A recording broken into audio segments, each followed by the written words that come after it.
Подивіться, як виглядає наш центр.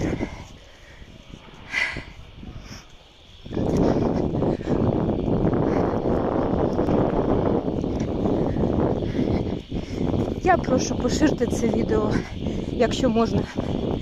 Нехай всі бачать, як росіяни бомблять, ой, божечки, росіяни бомблять Харків.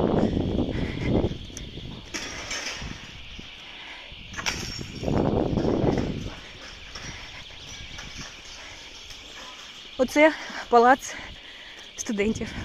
Ой, божечки, палац піонерів. Вибачте, просто бігла дуже і трошки аж очі не вірити, що бачать.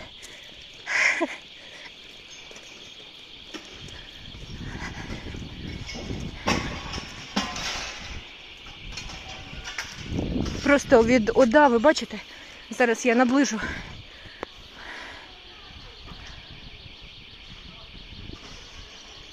Я цивільний журналіст, я ніколи не думала, що таке можливо в моєму місті.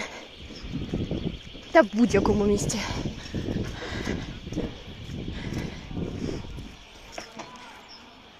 І незважаючи на це, люди розбирають будівлю і кричать, що Путін хуйло. От дивіться, площа Свободи. Наша краща, о, сирена. Наша краща, наша... Бляха. Я дуже сподіваюся, що... Сука.